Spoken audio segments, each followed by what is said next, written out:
যে কোরআন সুন্নাহর কথা সহ্য হয় না, ঠিক না করলেও ঠিক দেন না, ঠিক কভার সাইজ কি মানে ভয় করতেছেন, এ ভাই আর কি ভয় আছে তো বলেন না, ঠিক এরকম আওয়াজ তো হওয়ার কথা না।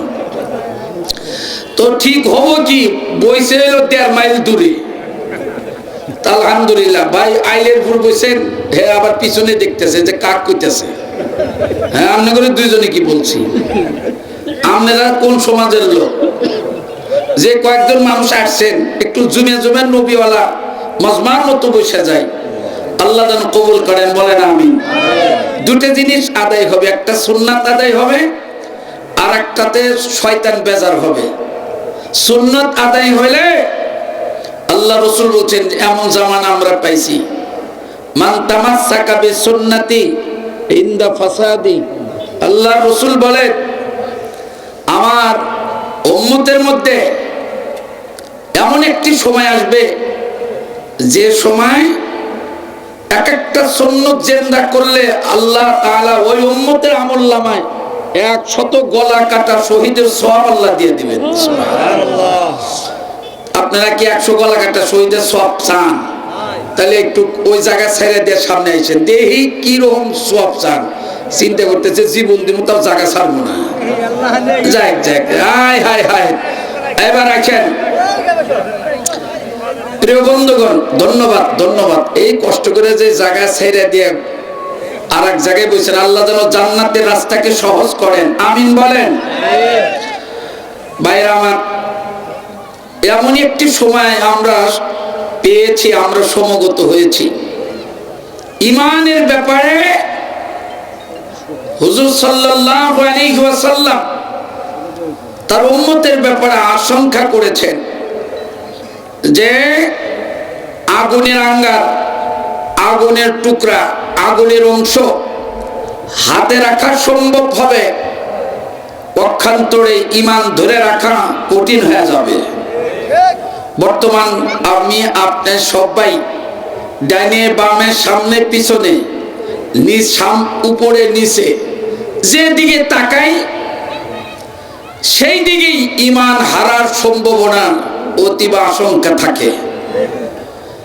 ঈমানের মোজাকারার বিষয় অনেক হচ্ছে, কিন্তু কই ঈমান?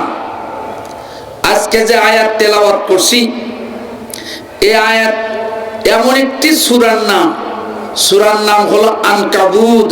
বলেন নাম কি? আনকাবুত।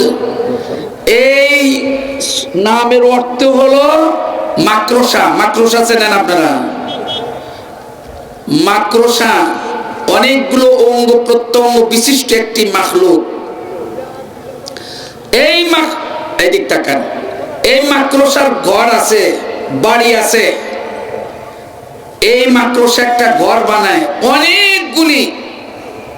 অনেকগুলি সৌন্দর্যতা দিয়ে, অনেক কারুকার্য দিয়ে তার একটা ঘর আছে। জাল বোনায়, ঘর বানায়, ঘর বানায় মাকড়সা দেখবেন ওই ঘরের মাঝখানে যাও অবস্থান নেয়। জীবনে দেখছেন কি না? না দেখলে আগামীকাল মাকড়সার জাল খুঁজে দেখেন কি করছে। এত সুন্দর করে বানাইছে, বলেন তো এই ঘর মনে হয় খুব শক্তিশালী, খুব মজবুত, ওর দিক থেকেও মজবুত করছে। কিন্তু এই ঘর এত দুর্বল, এত অসহায়, জোরে বাতাস প্রবাহিত হলে এই ঘরের অস্তিত্ব থাকা কঠিন আছে। ঝড় টর্নেডোর কথা তো কয় লাগবো না, কি কন? যে মানুষের এত মজবুত করা ঘর ভাঙে, সেখানে কি মাকড়সা জালের কোনো গ্যারান্টি আছে? নাই। এখন এমন একটি জায়গায় এই মাখলুক অবস্থান করলো, এটার আলোচনা অনেক সুবিশাল। আমি মুক্তাসার পরিসরে আপনাদের কাছে তুলে ধরতে চাই। মাকড়সার জালের যেরকম গ্যারান্টি নাই, আজকে মানুষের ঈমানের অবস্থা হয়েছে তাই। বলে এমনই ঈমানদার যে ঈমান আল্লাহর দেওয়া পরীক্ষার কাছে আমরা দুর্বল। কি কি পরীক্ষা? আল্লাহ বলছেন আমি পরীক্ষা করব তোমরা 1 নম্বর ইমানদার না 2 নম্বর ইমানদার। আমরা কোনো কিছু ক্রয় করতে নিলে পরীক্ষা নিরীক্ষা করেন কিনা? না, যারা করে না এরা কই নেই। পরীক্ষা করেন? করি। এই মাথার টুপিটাও যদি কিনতে নেই তাও কই যে এর কি 1 নম্বর সুতা না 2 নম্বর সুতা। জ্যাকেটটা কিনছি, তারপরে জিজ্ঞাসা করছি ভাই কালার কি ঠিকঠাক? কই 100 জামাটা কই 100 100% গ্যারান্টি দেয়া কয় ভালো। এমনই ভালো পরীক্ষা করবে যা দেখে যে প্রথম ধোয়াতে রঙের গোষ্ঠী উঠেছে, তাতে বোঝা গেল ওই লোকের গ্যারান্টির সাথে বস্তুর সাথে কোনো মিল নাই। আজকে কিন্তু ইমানদার চাপাবাজির কোনো অভাব নাই, নামাজের খবর নাই, ইমানের কাজের সব খবর নাই, ধর্মীয় অনুভূতির কোনো তার ভিতরে চিহ্ন নাই। কিন্তু ভাই নামাজ কালাম না পড়ি, দিন ধর্ম না মানি, কিন্তু আমি ইমানদার। জোরে কান কি? হ্যাঁ বেটা ইমানদার দাবি করছে। আল্লাহ বলছেন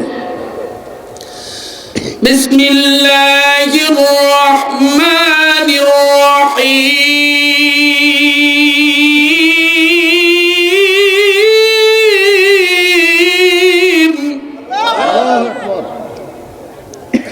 আল্লাহু আকবার শুনে মনে হলো যে 7 দিন হলো খাই না, এর চাইতে বেশি তকবীর হয় কিনা। আমি এখন ইন্টারভিউ পাস করলি তাহলে পাস। আলহামদুলিল্লাহ সবাই মিলে কন লিল্লাহি তাকবীর। আওয়াজ কোন ব্যাংকে থুছিলেন? যে ব্যাংকে এখন টাকাই নাই।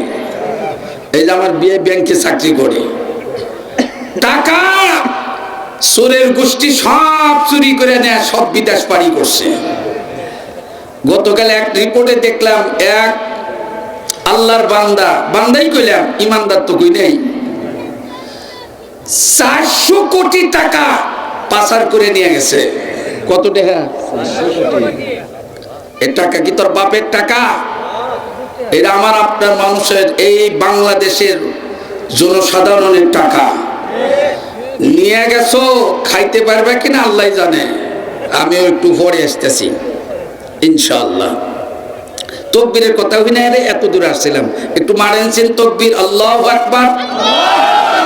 বাস আলহামদুলিল্লাহ। আমি জানি এদিকে আল্লাহ ইমানদার বান্দা আছে, কোন আমিন। আল্লাহ বলছেন আহাসিবান নাস, হে মানুষ মণ্ডলী, আইয়াতরাকু আইয়াকুলু আমান্না। মানুষের মধ্যে কিছু মানুষ বলে আমি ইমানদার, এতটুকু বললেই কি তাকে অব্যাহত দেওয়া হবে? না। আল্লাহ বলছেন তুমি যে ইমানদার দাবি করলো আমি তোমাকে পরীক্ষা করব। ইমানদার দাবি করলেই এটাই যথেষ্ট না। আল্লাহ পাক বলছেন আইয়াকুলু আমান্না, তুমি দাবি করলে আমি ইমানদার। আল্লাহ তাআলা বলছেন অহুম লা ইফতানুন, আমি তোমাকে পরীক্ষা ছাড়া তোমাকে ছেড়ে দেওয়া হবে না। ভাইরা আমার, আমি একেবারে ছোট্ট করে অনুবাদ আপনাদের কাছে জানাইলাম, কারণ আমার সময়টাই একেবারে ছোট। কি জানি বললাম, আমরা দাবি করলেই আল্লাহ ছেড়ে দিবেন না, পরীক্ষা নিরীক্ষা করবেন। বলেন পরীক্ষা নিবেন কে? আর একটু জোরে বলেন কে?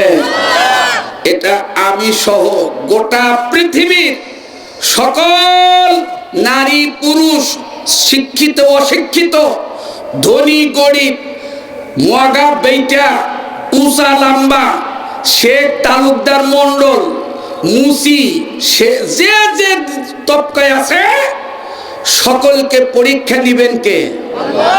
দাবি করলেই, ইমানদার দাবি করলেই সে পার পাবে না, মুক্তি পাবে না। আল্লাহ পাক বলছেন আমি তোমাকে যাচাই করে জান্নাত দেব, যাচাই বাছাই করেই বেস্ত দিবেন। আল্লাহ পাক বলছেন মুমিনকে পরীক্ষা করব, ইমানদারকে পরীক্ষা করবেন 5টা জিনিস দেয়া। জোরে কোন কয়টা জিনিস?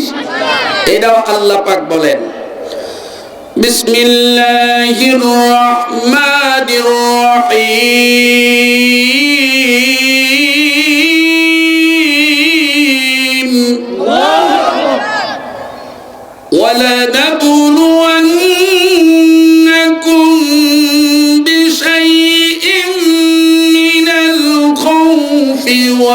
الجوع ونقص من الأموال والأنفس والثمرات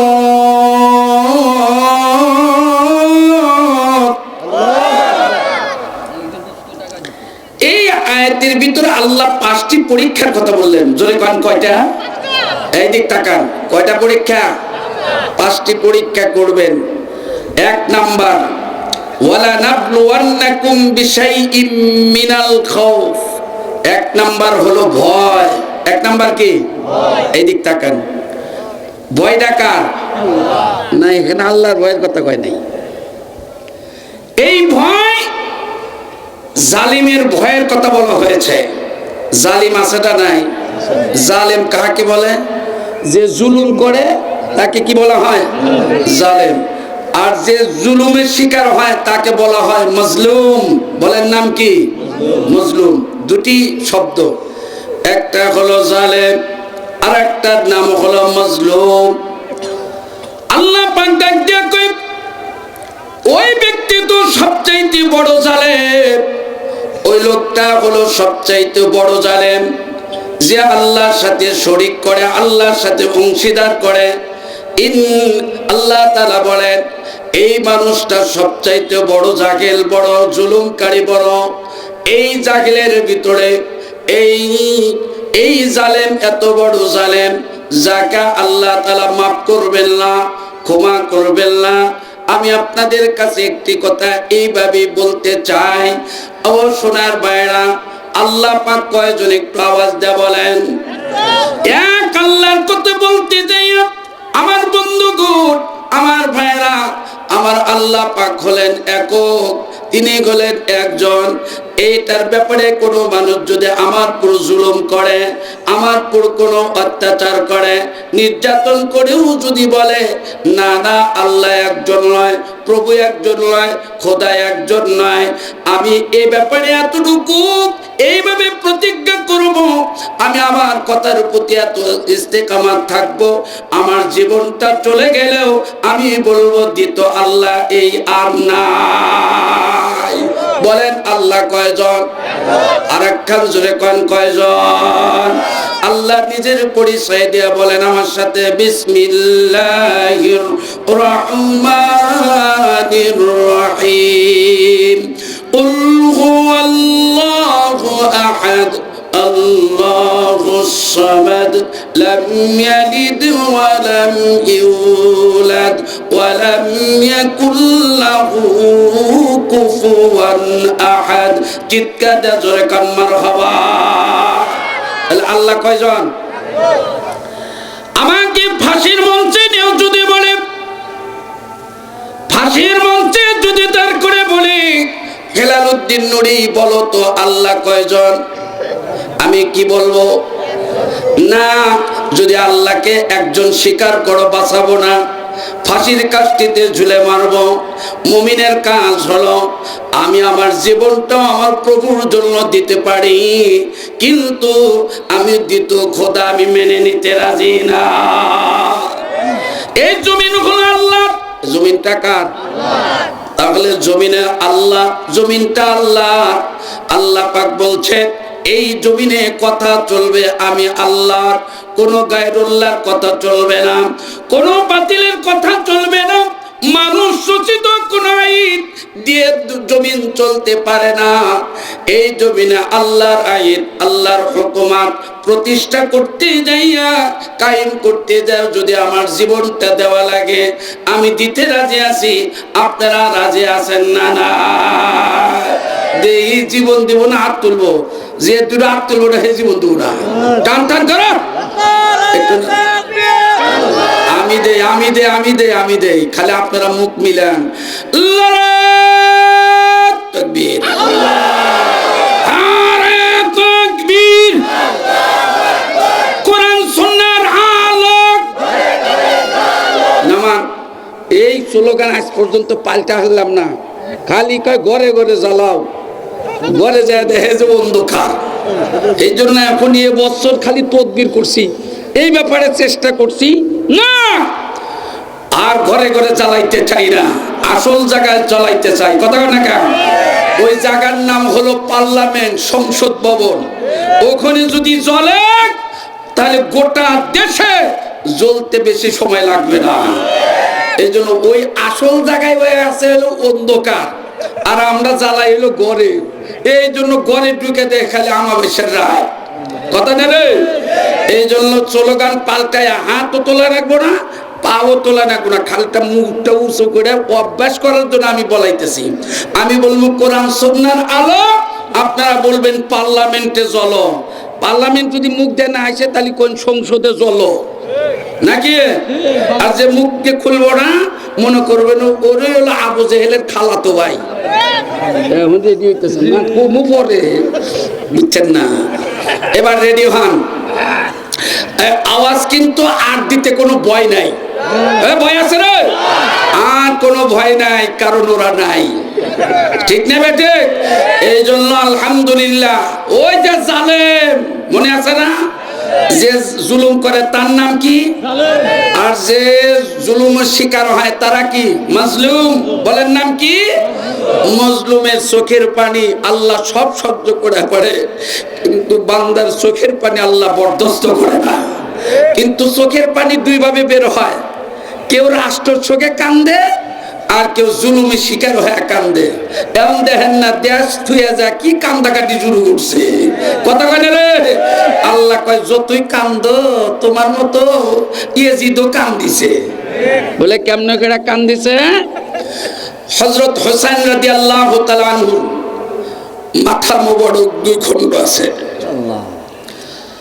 নবীজির দরিদ্র পুত্র, জান্নাতের যুবকদের সর্দার হযরত ইমাম হোসেন রাদিয়াল্লাহু তাআলা আনহু, তেনাকে যারা শহীদ করেছে আমার ভাইয়েরা, যার নির্দেশে শহীদ করা হলো তার নাম হলো সীমার। বলেন নাম কি? সীমার। সীমার নামটা কিন্তু মনে হয় লোকটা কিন্তু খারাপ না, শক্ত দিল ওয়ালা মানুষ, মনের মানুষ। কারণ হলো ও কত বড় নিষ্ঠুর ছিল, পাষাণ ছিল, কত বড় নির্দয় ছিল, যে পয়গম্বর রহমাতুল লিল আলামিন এমন একজন মানুষকে এত আদর করেছে, এত মহব্বত করেছে, স্নেহ করেছে, যার প্রত্যেকটি জায়গায় আল্লাহর পয়গম্বরের মুখ মোবারকটা লাগছে।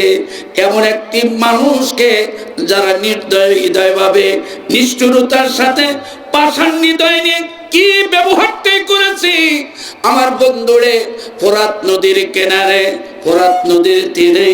এই কথাটা এই জন্যই বললাম, একটু শুনুন, একটু কানটা আমার দিকে খেয়াল করুন। কি কথাগুলো বলছি, ওরা কত নিষ্ঠুর ছিল, কত পাষাণ ছিল। এই জাহেলে আমার ভাইরা, এজিদের গোষ্ঠী আমার ভাইরা কিছুদিন আগেও ছিল, ওরা মানুষকে মারছে, ওদের মায়া লাগে না। কেমন করে মারছে? আমার ভাই আবু সাইদকে যাদের নির্দেশে গুলি করেছে, আমার ভাইরা প্রথম গুলি করলো আমার ভাই আবু সাইদ পড়ে নাই, দ্বিতীয় গুলি করলো আমার ভাই আবু সাইদ বুক বিছিয়ে দিল। তার কারণ হলো আবু সাইদও জানে রক্তের বিনিময়ে আল্লাহর জমিন, আল্লাহর দিন কায়েম করবে। ইমাম হোসেন রাদিয়াল্লাহু তাআলা আনহু, আমার বন্ধু কষ্ট হইতেছে নি আপনি করে?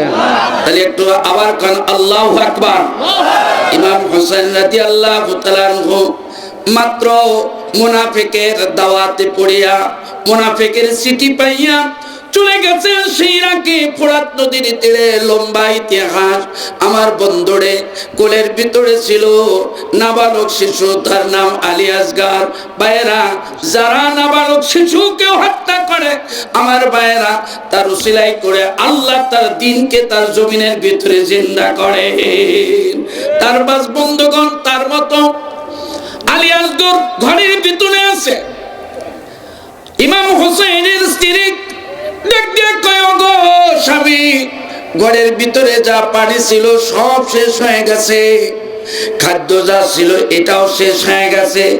পানির তৃষ্ণার কারণে আমার স্তনের দুধটা পর্যন্ত শুকিয়ে গেছে।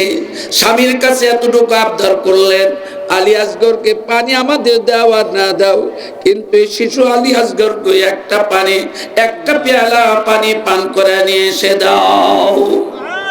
আপনারা শুনিয়া স্ত্রীর কোল থেকে স্বামীর সন্তানকে নিলেন, নিয়ে রওনা করলেন। যাইতে যাইতে আমার বন্ধুরে, সেই ফোরাত নদী এখনো আছে, পানি ভরা আছে, কিন্তু এই নদী সাক্ষী বহন করে রাখে, পানি ভরা আছে, কিন্তু এই পানি পান করার মতো এখন আর কেউ নাই।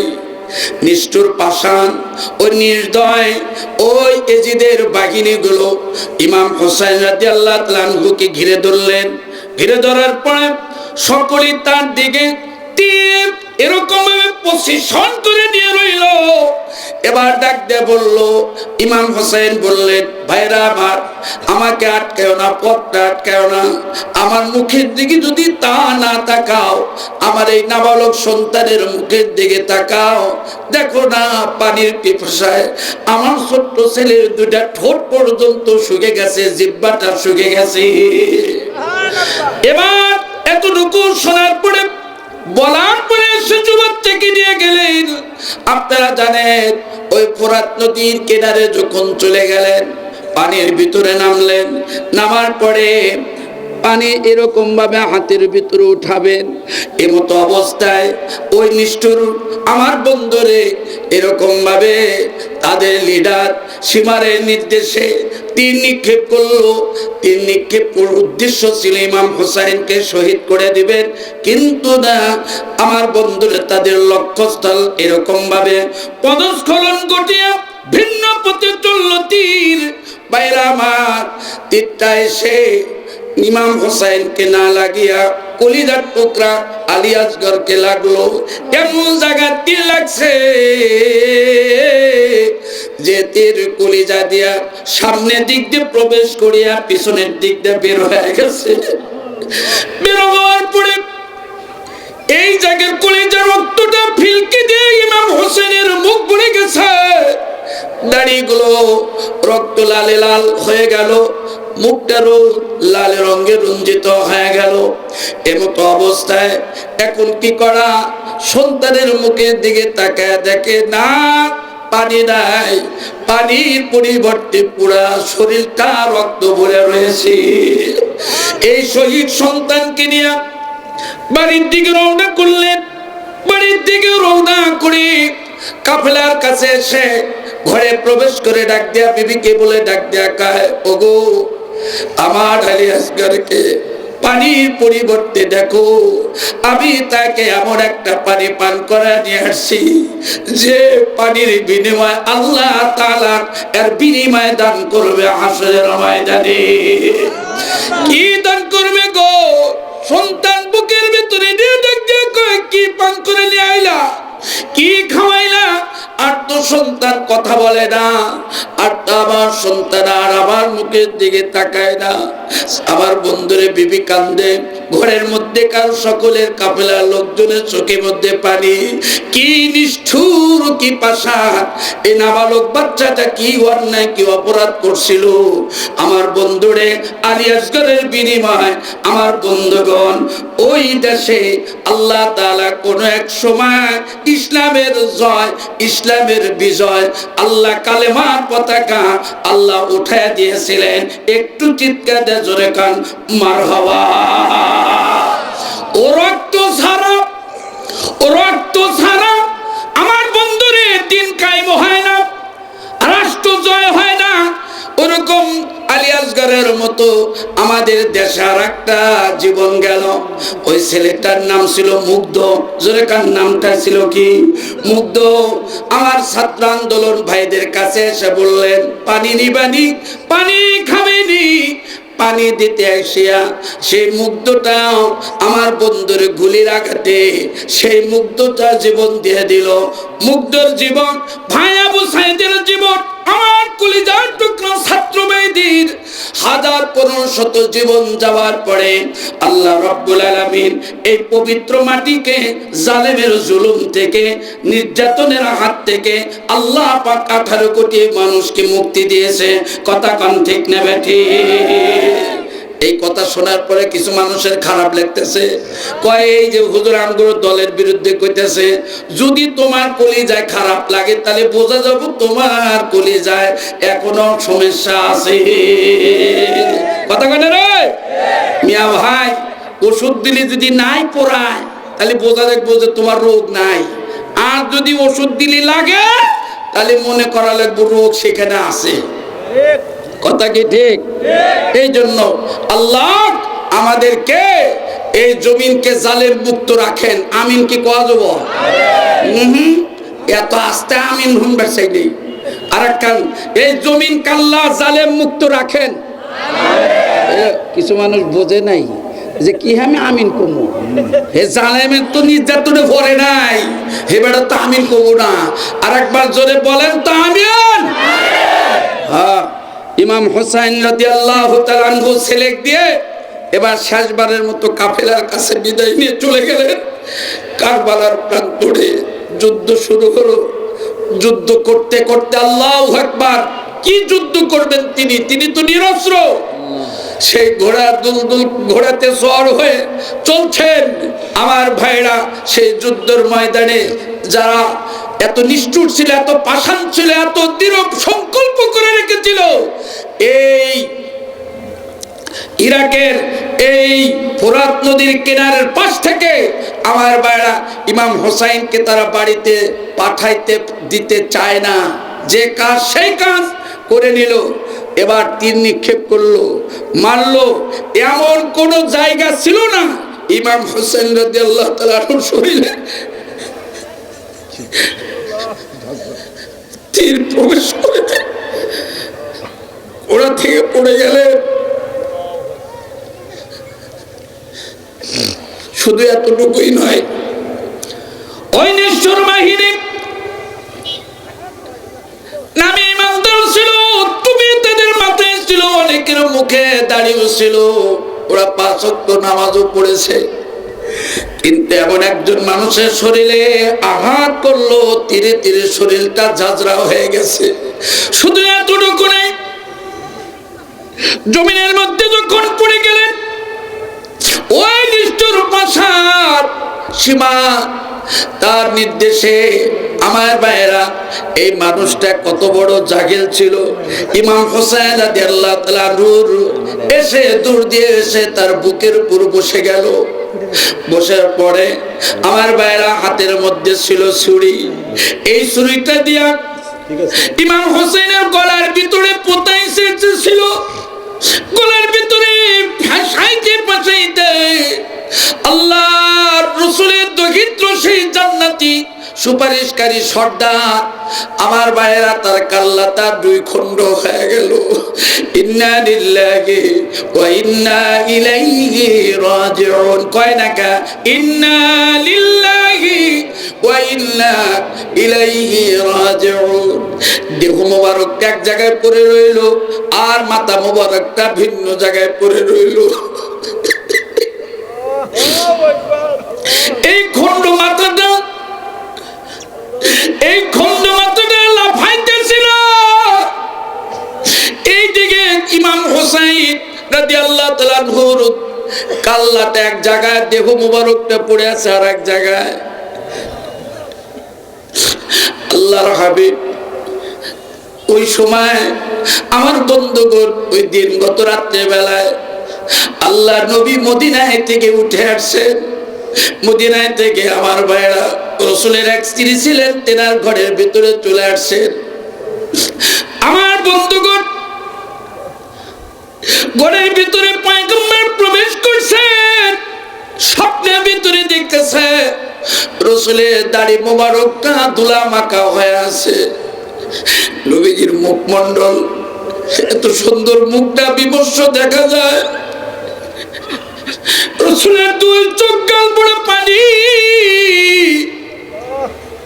স্বপ্নে যোগে জিজ্ঞাসা করছেন, ওগো আল্লাহর নবী, আপনার মুখের মধ্যে দাঁড়িয়ে ধুলাবালু লেগে আছে কেন? তুমি খবর জানো না, এই মুহূর্তে আমার কলিজার টুকরা এসে ইমাম হোসেনের কাল্লাটা 2 টুকরা করে ফেলছে।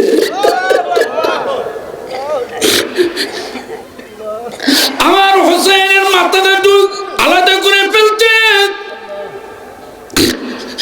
এই কথা শোনার পরে আল্লাহ নবী কোনে একদিন দেখতে বলছিলেন উম্মে সালমা, জিবরাইল আলাইহিস সালাম হুজুরের কাছে এসে বললেন, ইয়া রাসূলুল্লাহ, ইয়া হাবিবাল্লাহ, এই মাটিটা গ্রহণ করেন, এই মাটিটা গ্রহণ করে আমরা সংরক্ষিত রাখেন।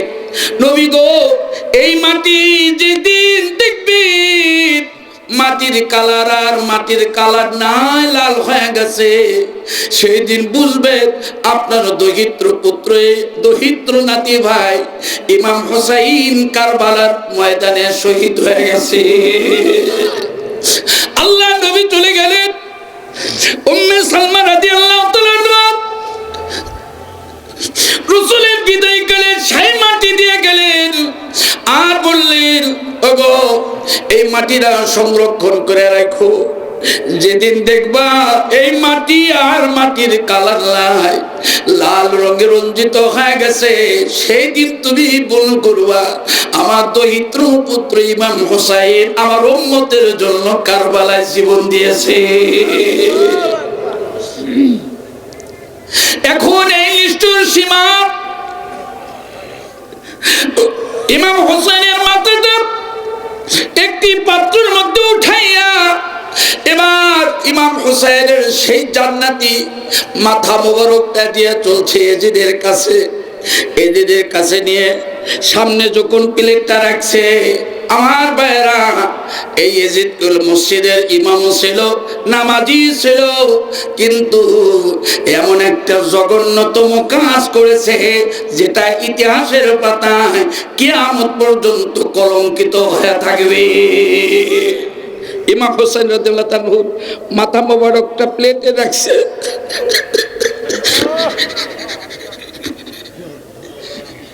এমন একটি মুখ, এমন একটি চেহারা আল্লাহ দান করেছিলেন।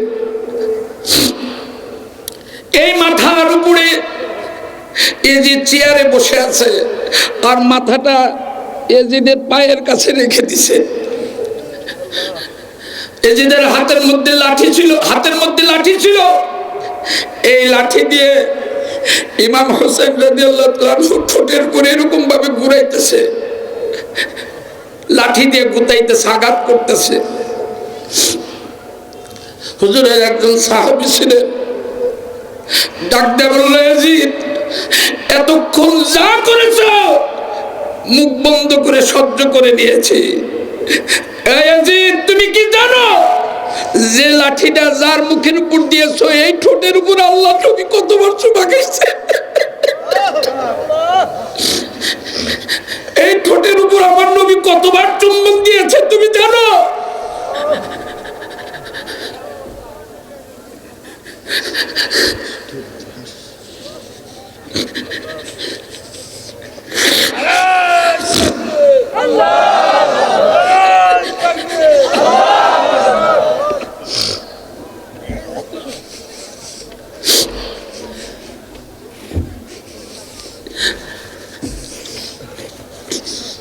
আমরা সে জন্ম পেয়েছি। সাহাবী ডাকতে বলল, তিনি বলছেন, ইয়াজিদ, সবকিছু মেনে নিতে পেরেছি, কিন্তু এই আওলাদে রাসূলের মুখের উপর লাঠি ছড়াও। প্রিয় বন্ধুগণ, এই নিষ্ঠুর পাষাণ ইয়াজিদের নির্দেশে রাসূলের সেই জান্নাতি দহিত্র পুত্র ইমাম হুসাইনের বিনিময়ে আল্লাহ তার দ্বীনকে জমিনে জিন্দা করেছে। আমরাও বলতে চাই, এই জমিনে এখন ইমাম হুসাইন আছে, এখন ইমাম হাসান আছে, এখন আলী আসগার আছে। এদের জীবনের বিনিময়ে এই জমিনে আল্লাহর আইন চলবে, আল্লাহর দ্বীন জিন্দা হবে। এ ব্যাপারে আমরা একমত আছি কিনা? আল্লাহ তুমি কবুল করো, জোরে করো আমিন, আরো জোরে বলেন আমিন। প্রিয় বন্ধুগণ, এই দেশ, এই জমিন রক্তে লাল করেছে জালেমের গোষ্ঠীরা, আর রক্ত দিয়েছে মুসলিমরা, ইমানদারেরা। প্রিয় বন্ধুগণ, আমি এই আশাবাদ আপনাদের কাছে, আমার বিষয়বস্তু ছিল আল্লাহ আমাদের ঈমানকে পরীক্ষা করবেন, যাচাই বাছাই করে আল্লাহ আমাদেরকে জান্নাতের সুসংবাদ দিবেন। একটু বলেন আলহামদুলিল্লাহ। প্রিয় ভাইয়েরা, আমি আমার আলোচনা আরো করার ইচ্ছা ছিল, কিন্তু আমার একটু হুজুরকে একটু নিয়ে আসি। ভাইরা আমার, আসলে আলহামদুলিল্লাহ, একটু আলহামদুলিল্লাহ বলেন। আমরা গত বছর থেকে শুরু করে সাবেক 14-15টি বছর পর্যন্ত এই আল্লাহর জমিনে আল্লাহর কথা বলতে গেলে ওই জাহেলের গোষ্ঠী, জালেমের গোষ্ঠীদের কাছে অনুমতি নেওয়া লাগছে। কথা কয় না কা? থানায় ঘুরতে ঘুরতে ঘুরতে বক্তার তালিকা দেওয়া লাগছে, কমিটির তালিকা দেওয়া লাগছে। পুলিশে ধরে নিয়ে গেছিল, দেখছেন? এই টেস্ট থেকে ধরে নিয়ে গেছে। এরা কত বড় খারাপ ছিল! এদের মিশন কি ছিল? এদের টার্গেটই ছিল এই জমিন থেকে মসজিদ, মাদ্রাসা, মুসলমান তথা ওলামায়ে কেরাম এই জমিন থেকে তাদের মুছে দেওয়ার ষড়যন্ত্র চলছিল। এদের টার্গেটই ছিল বাংলার জমিনকে ভারতের অঙ্গরাষ্ট্র বানাইতে চেয়েছিল। কিন্তু আল্লাহর মেহেরবানি, এই জমিন, এই দেশ শাসন করতে মিয়া ভাই একটা দুইটা জীবন যায় নাই, রক্ত যায় নাই। এই জমিন ওই বিজাতির বাচ্চাদের শাসন দিয়ে, মতাদর্শ দিয়ে আল্লাহ নাপাক করবে না। কথা কন নাকি আপনারা? আল্লাহ হেফাজত করেন, কনা আমিন। এই জন্য কথাটা বলছি, মাহফিল তুলনামূলক কম ছিল, কারণ বক্তার তালিকা যখন দেখছে, কমিটির তালিকা যখন দেখছে যে এর তো ভিন্ন মতাদর্শে, আমার মতাদর্শের কেউ না, তখন বাতিল করে দিছে, অনুমতি দেয় নাই। মাহফিল কম ছিল, কিন্তু আল্লাহর মেহেরবানিতে এই রক্ত জীবন চলে যাওয়ার পরে স্বৈরাচার জালেমের গোষ্ঠী পলাইছে, মজলুমের জন্য আল্লাহ জমিনকে উন্মুক্ত করে দিয়েছে। এই জন্য আলহামদুলিল্লাহ এবারে পরিমাণ বয়ানের চাপ, এক একজন বক্তা এক একটা দিনে রাতে 3টা-4টা, আমার মনে হয় আমার মতো এই মগা 5টা দাওয়াত নিলেও আমি শেষ করে হারবো না। কিন্তু আল্লাহর মেহেরবানিতে কত করতে পারি না। আলহামদুলিল্লাহ আমার আর একটা প্রোগ্রাম আছে। আমি আমার এই বিয়াই, আমার আবুল বিয়াই, আমি তেনার মুখের দিকে তাকিয়ে আসছি, যেহেতু আমাকে ওনার মাধ্যমে দাওয়াত, তা আমি আসছি এই আপনাদের কাছে দোয়া নেওয়ার জন্য। আমি দোয়াও নিমু, দোয়াও করবো। আমিন বলেন। আর একখান জোরে মিয়া ভাই, যে কথাটি আর একবার 5 মিনিট বোনাস দিলাম, আমিন বলেন। জি, 5টা মিনিটকে আমার সময় দেওয়া যাবে? সেটা হলো, যেহেতু মসজিদ কেন্দ্রিক মাহফিল, আলহামদুলিল্লাহ আমার পরে যে বয়ান আসবেন যেনারা, ওনারা আসলে কালেকশনের পাকা না, ওর ওয়াজের পাহাড়, ওয়াজের জাহাজ নিয়ে আসতেছে। আমিন কনে রে? তো আমি যেখানে যাই, ওই যে আমার মা বোনেরা কইছে যে দেহি যদি স্বর্গে যাও তা বলে বাড়াবানা নাগে, তা আমি যদি গোরস্থানে হইয়া থাকি তখন আমার কালেকশন করা নেব, বুঝছেন না? তো এখন আমি তাহলে ভাই উনি কথা বলতে থাকেন, তারপরে হুজুর আসতে থাকেন, আমি যাইতে থাকি। আলহামদুলিল্লাহ, আলহামদুলিল্লাহ। বিয়াই কো বিয়াই গেছে গা, আমার ট্রিয়াই গেছে। আরে সুবহানাল্লাহ, আলহামদুলিল্লাহ। ছোট্ট এক বালক এই